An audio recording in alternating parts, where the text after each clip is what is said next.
Cambridge, New York is a sleepy town of approximately 2,100 residents in Washington County, upstate New York. It's home to the now closed Cambridge Hotel, the anecdotal originator of Pie a la Mode. Internationally covered news stories aren't the norm in Cambridge, but an unusual funeral and social media changed that in February 2013. The story traveled fast, from Utah to Europe, in fact. So what exactly happened? Norman Hendrickson, a 94-year-old World War II veteran, died just steps from the Ackley Ross Funeral Home in Cambridge, New York, where his 89-year-old wife's memorial service was being held. At the family's request, mourners were soon greeted by a sign, "Surprise, it's a doubleheader." We were here, and we were waiting for them to arrive, and they did. They pulled the limousine up and actually opened up the door, and we realized that Mr. Hendrickson was kind of slumped over. We came back across town. We had the DNR in hand. Mr. Hendrickson had already been put into the rescue squad truck, van, or whatever it's called. And they realized that Mr. Hendrickson was already dead, but of course we officially had to have that DNR in hand.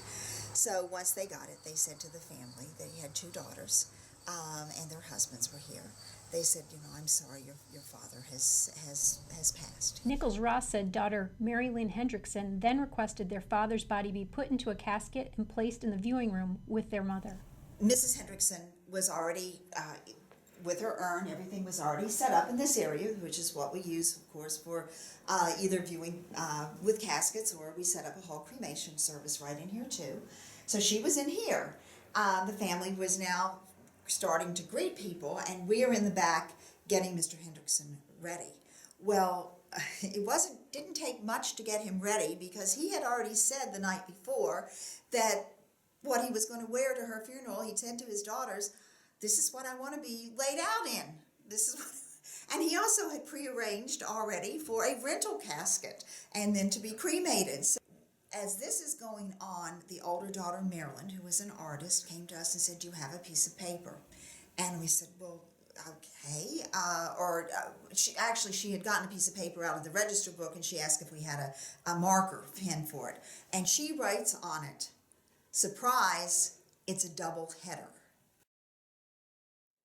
And we posted it at the front door. That's what she wanted to do. This was not something that we were making light of this. This was the family taking over and doing, taking a situation that's very difficult and doing what they wanted to do with it.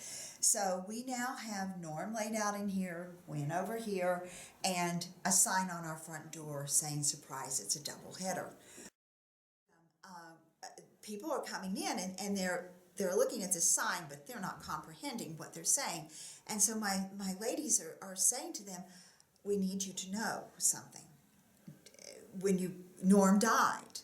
"Oh, well, that doesn't surprise anybody. I mean, they were a really close couple." "No, Norm died this morning, and Norm is in there." "Oh," they would say. After the service, the story garnered press from around the world. Hendrickson's daughter, Norma Howland, told MSN, "My sister said the only thing he didn't do was fall into the casket."